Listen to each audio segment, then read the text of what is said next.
பேசணும். திரைப்படங்கள்ல இருக்கும்போதுமே இப்போ நீங்க நெய்வேலி காவிரிக்கான போராட்டம் எனக்கு இருக்கு, முன்னாடி இருந்து அதை ரொம்ப பேஷனேட்டா எடுத்து பண்ணார். நம்ம ஏதோ பொறுப்புல இருக்கிறோம், நம்ம இருக்கோம் அப்படிங்கலாம் இல்லாம அதுல ஒரு தன்னை ஆட்படுத்திக்கிற ஒரு விஷயம் இருந்தது. தொடர்ச்சியா அவர் வந்து அந்த சினிமாவை தாண்டி இந்த விஷயங்களையும் ஆர்வமா இருந்துட்டே இருந்தாரா?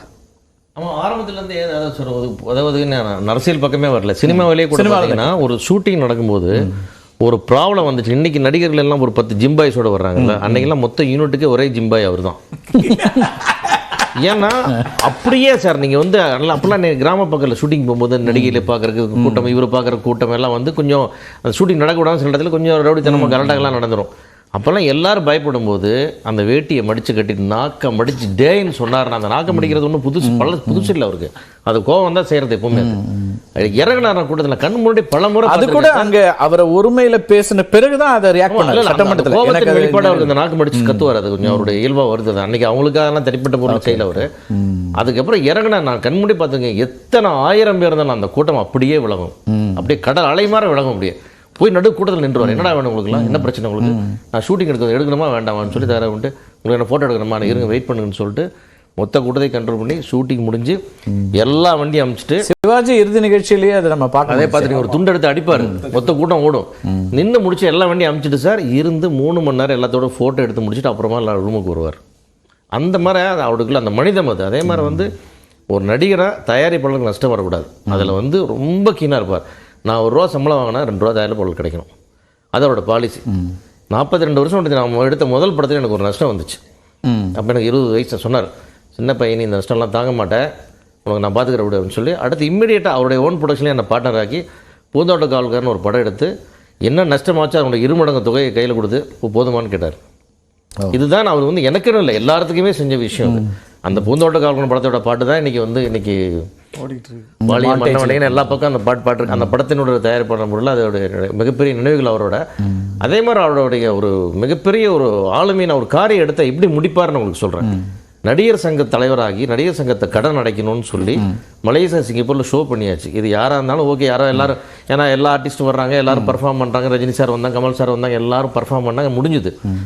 ஆனால் அதை வந்து நம்ம காஜா மைதீன் அவர் எடுத்து நடத்தினார். ஆனால் அந்த சிங்கப்பூரில் எடுத்து நடத்தினவர் என்ன பண்ணுறாருன்னா, ஹவுஸ்ஃபுல்லான தியேட்டரில் வந்துட்டு எல்லாமே ஃபேக் டிக்கெட்டாக போட்டுட்டு கலெக்ஷன் ஆகல, காசு கொடுக்க மாட்டேன்றார். ₹1.25 கோடி அந்த காலத்தில். நீங்கள் 2002 பெரிய தொகை, பெரிய தொகை தரமாட்டேன்றாங்க, போய் சொல்கிறாங்க. சொல்லி பார்த்தா கேட்கல. இவர்கிட்ட போய் விஷயத்த சொன்னாங்க. நேராக இறங்கி வந்தார், அந்த ஹோட்டல் லாபியில் கொண்டு வந்தாள்.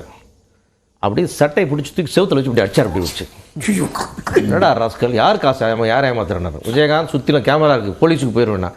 திருடுன்னு உனக்கே போலீஸ் வர்றான், காப்பாற்றுறேன், எனக்கு எவ்வளோடா போலீஸ் வருவோம். அது ஓன் டைலாக் அந்த இடத்துல ஸ்பாட்டில் சிங்கப்பூர் ஹோட்டலில்.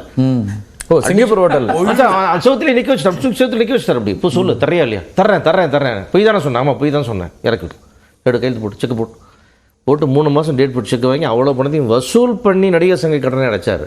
நாம போனோம், நின்னோம், டிக்கெட் போட்டு கொடுத்தாங்க, ஷோ பார்த்தோம், திரும்பி. இந்த தகவல் ரொம்ப புதுசு, எனக்கு புதுசு சார். இதெல்லாம் இது மாதிரி நிறைய ஒரு 1000 கதை இருக்குது அவரை பற்றி சொல்கிறதுக்கு. ஒரு மணிக்கணக்கில் பேசலாம் அவருடைய சாதனைகளை பற்றி. ஏன்னா ஒரு ஷோ அந்த இடத்துல அவர் இயல்பா தன்னோட கோவத்தை இல்லைன்னா ஒரு தப்பு நடக்குது நான் தட்டி கேட்கிறேன் பேர் வந்து கஷ்டப்பட்டு ரிஹர்சல் பண்ணி ஆடி பாடி வசூல் பண்ணி கொடுப்போம், எடுத்து திருடிட்டு போயாடா நீ.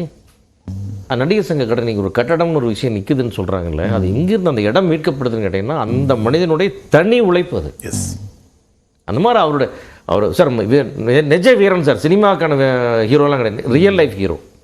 எத்தனை கூட்டம் வந்தாலும் வேட்டியை மடிச்சு கட்டிட்டு உள்ளே இருக்கிற ஆள், அத்தனை பேரையும் பாதுகாக்கிற அவர் இருந்தாருன்னா மொத்த ஆர்டிஸ்ட்டும் சேஃபாக ஃபீல் பண்ணுவாங்க. எந்த இடத்துல எந்த பிரச்சனையும் வராது. அவர் இருந்தால் நல்ல சாப்பாடு கிடைக்கும், நல்ல ரூம் இருக்கும், நல்ல பாதுகாப்பு இருக்கும், ஷூட்டிங் ஸ்பாட்டில் எந்த பிரச்சனையும் வராது. அவர் இருந்தால் போதும். அந்த டைமில் இப்போது ரஜினிகாந்த் அவர்களும் ஒரு பக்கம் பயங்கர ஒரு சூப்பர் ஸ்டார், இந்த பக்கம் திரு கமலஹாசன். அப்படி இருக்கும்போது இவருடைய ஸ்பேஸ்ன்னு எப்படி வந்துச்சு? இவர் என்ன ஒரு வருஷத்துல 15-16 திரைப்படங்கள்லாம் நடிச்சிருக்கிறார் ஒரே ஆண்டுல. அப்படிங்கும்போது பெரிய வந்து ஒரு முறை நான் வந்து இந்த படம்லாம் எடுக்கிறதுக்கு முன்னாடி உதயம் தியேட்டர் வாசலில் வரிசையாக 7-8 படம் வரிசையாக ரிலீஸ் ஆகும். ஒரு பொங்கல் ஒரு 10 படம்லாம் ரிலீஸ் ஆகும். அப்போ போய் நின்றுட்டு இருக்கும்போது அப்போல்லாம் நீங்கள் நடிகர்கள் பார்த்தேன், பொதுமக்கள் இப்போ அவன் இவனு தான் பேசிக்குவாங்க, நம்ம கூட சின்ன வயசுல தான் பேசியிருப்போம். பார்த்துட்டு என்னடா படம் பார்க்கலாம், டே விஜய் நல்ல மனுஷன்டா, அவன் படத்தை பார்க்கலாம்டா, இப்படி சொல்லிட்டு உள்ளே போகிற மக்களையே நம்ம பார்த்துருக்கோம். ஒரு நடிகரோட பர்சனாலிட்டியை வச்சு படம் பார்க்க வர்றது, அது வந்து திரைப்படத்தோட கதையோ அதெல்லாம் சார் முடியும். அவர் எவ்வளோ நல்ல நடிகர் அப்படின்றதெல்லாம் முதல்ல அங்கீகாரம்லாம் அப்புறம் லேட்டா. ஆனால் வந்து அவருடைய அங்கீகாரம் முதல்ல நல்ல மனுஷன். அந்த நல்ல மனுஷன்ற விஷயத்தை அவர் ஆரம்பிச்சு கொடுத்தார். அதுக்கு வந்து ரொம்ப முக்கியம் தெரியல, மறக்காம ஞாபகப்படுறது அவருடைய நண்பர் இப்ராஹிம் ராவுத்தர். அவரை செதுக்கி சிப்பி அவர். அப்படி அவங்க 2 பேரும் பிரிஞ்சது தான் மிகப்பெரிய வரலாற்று பிழை. அந்த 2 பேரும் ஒன்றா இருந்தாங்கன்னா அது பெரிய மிராக்கிள்ஸ்லாம் நடந்திருக்கும். ஓகே, அது காலம் கடந்து போன கதை. அதே மாதிரி வந்து அந்த நல்ல மனுஷன்ற அடையாளத்துக்கு தகுந்த மாதிரி அவர் நடந்துக்கிட்டார். அது வந்து அவர் நீங்கள் குறிப்பிட்டது ரொம்ப முக்கியமானது. ரசிகர் மன்ற கட்டமைப்பில் ராமவசந்தன் அவர்களுக்கு முன்னாடி இவரோட ரோலும் ரொம்ப முக்கியமானது. எல்லாமே ராவுத்தரால் நடத்தப்பட்ட அது அந்த சார் இந்த விஜயகாந்த் என்கிற மொத்த டிசைனே ராவுத்தரால் உருவாக்கப்பட்டது. இப்ராஹிம் ராவுத்தர் இல்லாமல் விஜயகாந்த் சார்னு ஒன்று இல்லவே இல்லை. ஏன் விஜயகாந்த் சார் நிம்மதியாக இருந்தார்னு கேட்டிங்கன்னா எல்லா விஷயங்களையும் அவர் பார்த்துக்குவார். இவர் ஷூட்டிங் ஸ்பாட்டுக்கு போகிறது, நடிக்கிறது, வர்றது, அதுதான் அவர் வேலை. எதையுமே மைண்டில் ஏற்றிக்க மாட்டார். அதனால தான் அரசியலுக்கு வரும்போது அது ஓவர்லோட் ஆயிடுச்சு. ஏன்னா அவ்வளோ இயல்பாக இருந்த ஒரு மனிதர். ஒரு 15-16 திரைப்படங்கள் ஒரு ஆண்டில் நடிக்க முடிஞ்சதா சார்? எப்படின்னு கேட்டிங்கன்னா இன்றைக்கி எல்லாருமே காலையில் நான் 9 மணிக்கு வந்துட்டா 6 மணிக்கு 5 மணிக்கு போய்டுவேன், 6 மணிக்கு போய்டுவேன்றாங்களே. விஜயகாந்த் சார் வரைக்கும் கால் ஷீட் கொடுத்தா அதுக்கு பேர் அவர் கணக்கில் 24 ஹவர்ஸ். காலையில் ஷூட்டிங் போயிட்டாருன்னா டைரக்டர் பேக்கப்னு சொல்ல வரைக்கும் அங்கேயே கொண்டுட்டு இருப்பார். அன்றைக்கெல்லாம் கேரவான் கிடையாது, வெறும் அந்த சேரில் சாஞ்சு கூட கொண்டு இப்படி தான் கொண்டுட்டு இருப்பார்.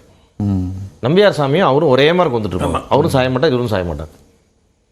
ஆனால் வந்து ஸ்வெட்டர் நடந்துக்கிட்டே இருப்பார். எங்கே தப்பு நடந்தா, இதில் லேட் ஆச்சுன்னா இவர் ப்ரொடக்ஷன் மேனேஜர் வேலையெல்லாம் பார்ப்பாரு. அங்கே போய் யார் படத்துக்கோ ஏன் லேட் ஆகுது, இது ஏன் வேஸ்ட் பண்ணுறீங்க, அது ஏன் தேவையில்லாமல் கிரேன் வச்சுருக்கீங்க, இதெல்லாம் பண்ணுவார். மற்றவங்களுக்கு அந்த வேலையை பார்த்துட்டே இருப்பார். அந்த மாதிரி வந்து ஒரு அந்த டெடிகேஷன் தான் கடைசி வரைக்கும் சினிமாவில் அவர் இந்த பேட்ச் எல்லாரும் வெளியே போகும்போது கடைசி வரைக்கும் ஒரு ஹீரோவே போயிட்டு இருந்த காரணம் அந்த டெடிகேஷன். ஆழி நீங்கள்